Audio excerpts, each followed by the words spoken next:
Mukunda Jewelers, first ever factory outlet opening soon in Jubilee Hills.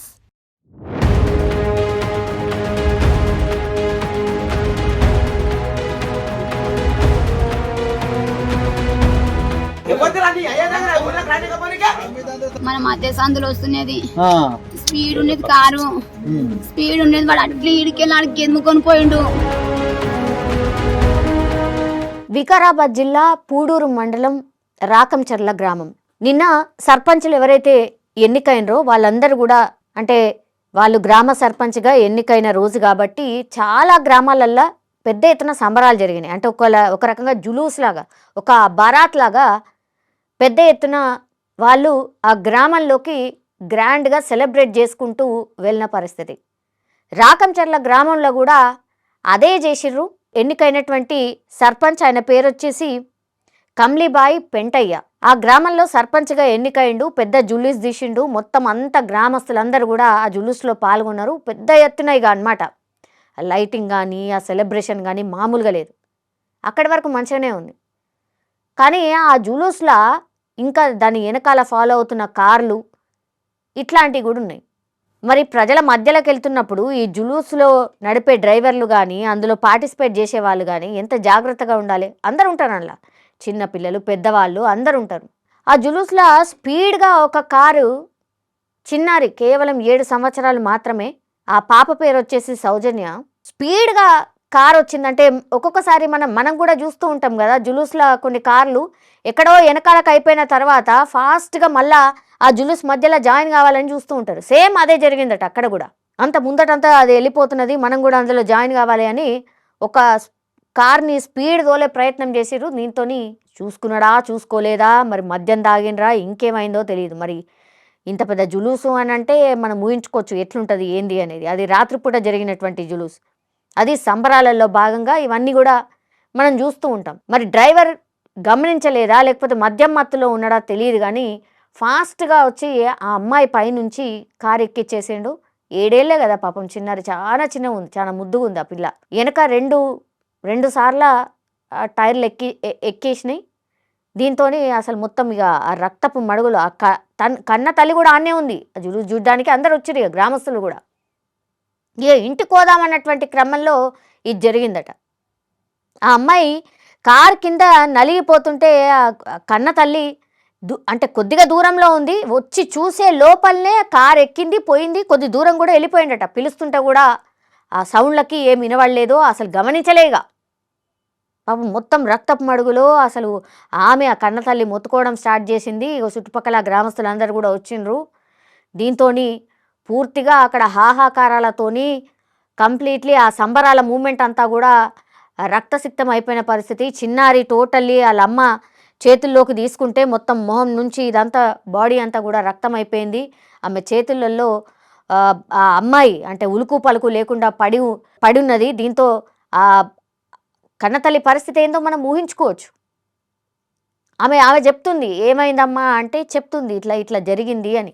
ఆ జులూస్ చూడడానికి వచ్చినాం, ఆ సంబరాలు ఎట్లా జరుగుతున్నాయని చూడడానికి వచ్చినాం. కొత్త సర్పంచ్ వస్తున్నాడని పోయి చూసేసరికి నా బిడ్డ ఇట్లా బలైపోయింది అనేటువంటి మాట కన్నతల్లి చెప్తుంది. ఒక్కసారిగా ఆ సంబరాల మూమెంట్ అంతా కూడా ఒక ఉద్రిక్త వాతావరణంలోకి వెళ్ళిపోయింది. అక్కడ మీ జులూస్లోనే ఈ పాప చనిపోయింది అని ఇప్పుడు ఎవరైతే సర్పంచ్గా ఎన్నుకోబడ్డాడో ఆయన దగ్గరకు పోయి అడిగితే, కమ్లీబాయి దగ్గరకు పోయి అడిగితే ఇదంతా కూడా రాజకీయ కక్ష, కావాలని అసలు మా మీద బురద జల్లే ప్రయత్నం చేస్తున్నారు, కావాలని ఇదంతా చేసి మా మీదనే కుట్ర చేస్తున్నారు, అసలు ఆ అమ్మాయి మా జులూస్ కారు కిందనే వాళ్ళే, ఇగో ఇట్లా వితండవాదానికి దిగిండట. సరే సర్పంచ్గా ఎన్నికైండ్రు, సంబరాలు గంత పెద్ద ఎత్తున జరుగుతున్నాయి, వీళ్ళందరూ ఓట్లు వేయకుండానే వీళ్ళందరూ మద్దతు లేకుండానే మీరు సర్పంచ్ అయినరా? ఇప్పుడు జరిగింది అక్కడ తప్పు జరిగింది, అంతమంది గ్రామస్తులు ఎవరైతే ఉన్నారో వాళ్ళు తప్పు చెప్తారా? కార్లు మీ కాదా? ఆ జులూస్ల కార్లు మీ కాదా? గంత చిన్న జనాభాల అంత చిన్న ప్లేస్లో సంబరాలు జరుగుతున్నప్పుడు మేబీ జరిగిందేమో. వాళ్ళేమో నెత్తినోరు మొత్తుకొని ఏడుస్తూ దుఃఖంలో ఉంటే మీరేమో దాని మీద ఏమో అంటారు కదా, పుండు మీద కారం జల్లినట్టుగా మీరు మాటలు ఉంటే ఎట్లా? సర్పంచ్గా ఎన్నికైన రోజే మీరు ఇట్లాంటి మాటలు మాట్లాడితే ఎట్లా? ప్రజల పక్షాన ఉండాలి కదా, తప్పైతే తప్పైందని ఒప్పుకోవాలి కదా. దీన్ని కూడా రాజకీయ కక్ష, మా మీద కావాలని కక్ష కట్టిండ్రు, మేము సర్పంచ్ అవ్వడం ఇష్టం లేదు అని మాట్లాడడం ఎంతవరకు కరెక్ట్? సర్పంచ్ గారు మీరే ఒకసారి ఆలోచించుకోండి. సరే తప్పు మీ వల్ల జరగకపోయి ఉంటే విచారణ ఇంకేదో జరుగుతుంది, ఇంకో జరుగుతుంది. ఇప్పుడు గ్రామస్తులు అంత కోపోద్రిక్తులై ఉండి మీ మీద ఆరోపణలు చేస్తుంటే పోనీ కామ్గా ఉండండి కదా. సరే చూద్దాము, నేను చూసుకుంటా, ఏదైనా చెప్పండి. పెద్ద మనిషిలాగా మిమ్మల్ని ఎన్నుకున్నప్పుడు పెద్ద మనిషిలాగా మీరు మాట్లాడాలి కదా. దీన్ని కూడా ఏదో రాజకీయ నాయకుల్లాగా మీరు కూడా మాట్లాడితే ఎట్లా? ఇక ఎందుకు ఎన్నుకున్నాంరా నాయన, ఇంకా 5 ఏళ్ళు ఈయనను చూడాలా అని అనుకోరా మీ గ్రామస్తులు? ఏం ఇంప్రెషన్ ఇస్తారు మీరు? గ్రామ పెద్దగా మీరు మాట్లాడే మాటలు హుందాగా ఉండాలి, కానీ మీరు ఇట్లా చేస్తే పాపం మా చిన్నారి ప్రాణం అయితే ఎట్లాగూ పోయింది. వాళ్ళ అమ్మా నాన్నల దగ్గర వండి ఓదార్చండి, చెప్పండి, 2 మంచి మాటలు చెప్పండి.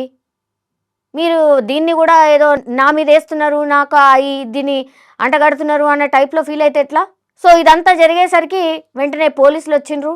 వచ్చి అక్కడ జరుగుతున్నటువంటి సంఘటన ఏం జరిగింది ఏంది అనేది ఒకటి. ఇప్పుడు నువ్వే చేస్తున్నావు అని అంటే లేదు నా వల్ల కాదు, ఇది రాజకీయ కక్ష అంటే మరి అన్ని పార్టీల లీడర్స్ ఉంటారు, అన్ని పార్టీ పక్షానికి సంబంధించిన వాళ్ళు కూడా ఉంటారు, మరి వాళ్ళే ఊరుకోరు కదా. అదే జరిగింది అక్కడ కూడా. చిన్నారి అయితే పాపం ప్రాణాలు కోల్పోయినటువంటి సిచ్యువేషన్. జులూసులు తీసినా ఇట్లాంటివి చూసినప్పుడు కూడా పెద్దవాళ్ళం మనం కూడా, అంటే అక్కడ కావాలని వాళ్ళ అమ్మ నాన్న పట్టించుకోలేదని కాదు, ఆ చిన్నారికి అర్థం కాలేదచ్చు, అట్లాగే వెహికల్ కూడా ఫాస్ట్ వచ్చినట్టున్నది, గమనించుకోలేదేమో. అక్కడ ఏం జరిగిందో పోలీసుల విచారణలో అయితే తెలుస్తుంది. కానీ పాపం ఇప్పుడు అక్కడ సంబరాలు, చాలా ఆనందోత్సవంలో సర్పంచ్ ఉన్నాడు, తీరా చూస్తేనేమో ఆ పాపకేమో అర్థం కాక జులూస్ చూడడానికి వచ్చి ఇప్పుడు ప్రాణాలు కోల్పోయినటువంటి సిచ్యువేషన్. ఇప్పుడు పాపం పేరెంట్స్ మాత్రం వాళ్ళ బిడ్డను అయితే కోల్పోయినరు. దీని మీద విచారణ అయితే జరుగుతుంది. కానీ నేను ఇంతకుముందు చెప్పినట్టుగా అక్కడ ఏదన్నా జరుగుగాక మీరైతే సర్పంచ్ లాగా కొంచెం హుందాగా ప్రవర్తిస్తూ మాట్లాడుంటే బాగుండేదేమో అని నాకు అనిపించింది. సో ఈ ఇన్సిడెంట్ మాత్రం అత్యంత బాధాకరం. ర్యాలీని అక్కడిక్కడ తిరుగుతుంటే చూడనీకి పోతేనే జరిగింది. ఇంటికి వస్తుంది మన మధ్య సందులో వస్తున్నది, స్పీడ్ ఉండేది కారు, స్పీడ్ ఉండేది, వాడు అట్లా ఇడికెళ్ళి ఆడికి ఎదుముకొని పోయిండు, స్పీడ్ ఎక్కువ ఉండేదాడు, వేసుకొని పోయిందాడు, పిల్ల ఆడబడ్డది. నేను ఊరికొస్తాను వెంటనే మా మిట్టు అనుకొచ్చిన ఊరికొచ్చే వరకు వాడు ముందరకు ఆపిండు అనిలో ఇంటికాడ, ఆడపోయి ఆపిండు. ఆ పెట్టాలకల్లా పోయి ఇట్లా పట్టుకుంటే కూడా మొత్తం రక్తమైంది నా చేతి కదా, కాళ్ళు ఇట్లా ఏమైపోయింది, ఇంక కొట్టుకోలేదు, నా బిడ్డ పోయింది అనుకున్నా. ర్యాలీ చూస్తుండే సారు,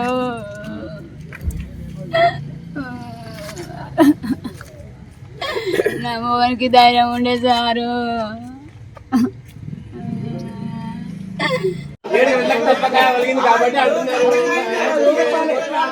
ఎవరైనా పెట్టి కరెక్ట్ చెప్పాలి.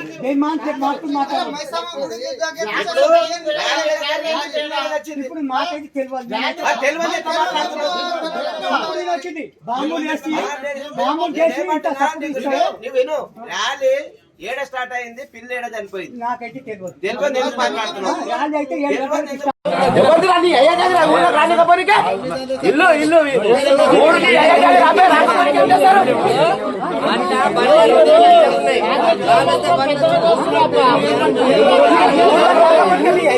ఊర్లకెళ్ళి వస్తారా పోయి